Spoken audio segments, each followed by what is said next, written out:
எல்லாமே என்னை கை விட்டுட்டாங்க. எல்லாருமே விலக்கிட்டாங்க. அவர் இறந்தது கூட பக்கத்துல நெருங்க விட மாட்டேங்கிறாங்க. என்ன எங்க மாமி அத்தனை வார்த்தை பேசுறாங்க. அவங்களோட தாட் படி அவங்க வந்து எரிக்கிற மாதிரி இருந்ததுன்னா அந்த இடத்துல சீர் சடங்கு பண்ணா நான் தான் ஒய்ஃப்னு எல்லாத்துக்கும் தெரிஞ்சிரும்னு சொல்லி அது வேண்டாம்னு சொல்லி அல்லமீன் தர்கால வச்சு பண்றேன்ட்டு போயிட்டாங்க. இன்ஸ்டாகிராம் பிரபலமான ராகுல் டிக்கி நேத்து முன்தினம் இரவு சாலை விபத்துல காலமானதாக தகவல் வெளியானுச்சு. அதை தொடர்ந்து அவருடைய இரண்டாவது மனைவி செய்தியாளர்களிடம் பல அதிர்ச்சிகரமான தகவலை சொல்லியிருக்காங்க. டிக்டாக் மூலமா பிரபலமானவர் தான் ராகுல் டிக்கி. டிக்டாக் தடை செஞ்சதுக்கு அப்புறமா இன்ஸ்டாகிராம்லயும் யூடியூப்லயும் வீடியோஸ் போட ஆரம்பிச்சாரு. அவருக்கு இப்போ 8 lakhs மேல ஃபாலோவர்ஸ் இருக்காங்க. எப்பவுமே காமெடியான வீடியோஸை போட்டு பலரையும் சிரிக்க வைப்பாரு. ஆனா அவருடைய வாழ்க்கையில பல சோகங்கள் இருந்திருக்கு. நேற்று முன்தினம் சாலை விபத்துல ராகுல் டிக்கி இறந்ததாக செய்தி வெளியானுச்சு. இது அவருடைய ஃபாலோவர்களை அதிர்ச்சியா ஆழ்த்தினுச்சு. தனக்கு சில திரைப்பட வாய்ப்புகள் கிடைச்சிருப்பதாகவும் ராகுல் தன்னுடைய சோஷியல் மீடியா பேஜ்ல ஃபேன்ஸ் கிட்ட சொல்லியிருந்தாரு. ஆனா அதுக்குள்ள இப்படி ஆயிடுச்சுன்னு பலரும் அவருக்காக ஃபீல் பண்ணி ஸ்டேட்டஸ் போட்டுட்டு வராங்க. இடையில்தான் ராகுல் டிக்கியுடைய இரண்டாவது மனைவி செய்தியாளர்களை சந்திச்சு பல அதிர்ச்சிகரமான விஷயங்களை சொல்லியிருக்காங்க. அதுல ராகுலுக்கு ஏற்கனவே திருமணமாகி 6 மாசத்திலேயே டிவோர்ஸ் பண்ணியிருக்காருன்னோ, அந்த பெண் பெயர் பிரீத்தி, கோயம்புத்தூர்ல தான் இருக்காங்க. அந்த பொண்ணுடைய அம்மா ரொம்பவே வற்புறுத்ததுனாலதான் அந்த பொண்ணு வீடு விட்டு போயிட்டாங்கன்னு அவர் வருத்தப்பட்டு என்கிட்ட சொல்லியிருக்காருன்னு அவங்க சொல்லியிருந்தாங்க. அண்ட் எனக்கு ராகுல் இன்ஸ்டாகிராம் மூலமா தான் பழக்கம் பண்ணாரு. முதல்ல நான் அவருடைய ஃபாலோவரா தான் இருந்தேன்.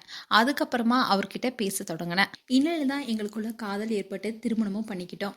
எங்களுக்கு திருமணமாகி முதல் 1 வருஷம் மாமியார் வீட்டில தான் எல்லாருமே ஒற்றுமையா இருந்தோம். அந்த சமயத்துல ரொம்ப சந்தோஷமாவே இருந்தோம். அந்த நேரத்துல அவருக்கு குடிப்பழக்கமும் இருந்துச்சு. அதுக்கு காரணம் திருமணத்துக்கு முன்னாடியே ராகுல் வேலைக்கு போயிட்டு அடுப்பா வந்திருக்காரு. அப்போ அவங்க அம்மாவே வீட்டில் குடின்னு சொல்லியிருக்காங்க. அதனால ராகுல் வீட்லயே இருந்து குடிக்க தொடங்கியிருக்காரு. இந்த பழக்கத்தால தான் எங்களுக்குள்ள சண்டையும் வர தொடங்குறது. அப்போ எங்க 2 பேருக்கும் சண்டை நடக்கும்போது அவங்களுடைய அம்மா தலையிட்டதுனால பிரச்சனை பெருசானுச்சு. அதனால நாங்க வீட்டை விட்டு வெளியே வந்து தனி கொடுத்தனம் போகலான்னு முடிவெடுத்தோம்.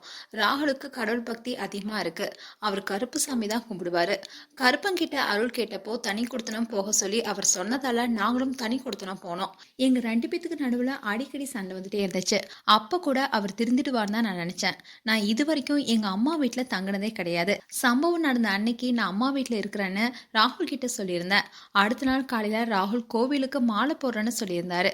அதுக்குள்ள இப்படி ஆயிடுச்சு. ராகுல் இறந்ததுக்கு அப்புறமா அவருடைய உடலை போஸ்ட்மார்ட்டம் செய்ததுனால அதை எரிச்சிடலான்னு நானும் என்னுடைய கணவருடைய அப்பா, அதாவது ராகுலுடைய தந்தையும் சொன்னோம். ஆனா என்னுடைய அத்தை அது முடியாதுன்னு அடக்கம் செய்ய சொல்லிட்டாங்க. அப்படி செய்யும் போது என்னால அவருடைய உடலை தொட்டு கூட கும்பிட முடியாம என்னை தள்ளி வச்சு தகாத வார்த்தையால பேசினாங்க. நான் அவருடைய மனைவின்னு வெளியே சொல்ல முடியாத அளவுக்கு செஞ்சுட்டாங்கன்னு தன்னுடைய மாமியார் மீது ராகுல் டிக்கியுடைய மனைவி குற்றச்சாட்டு வச்சிருக்காங்க. இந்த நியூஸ் இப்போ சோஷியல் மீடியால வைரலாயிட்டு வருது. மேலும் ராகுல் டிக்கி குறித்து உங்களுடைய கருத்துக்களை கமெண்ட் செக்ஷன்ல சொல்லுங்க. இது போன்ற வீடியோஸை பார்க்க நியூஸ் தமிழ் கிளிட்ஸ் சப்ஸ்கிரைப் பண்ணுங்க. மறக்காம நோட்டிபிகேஷன் பட்டனை கிளிக் பண்ணுங்க.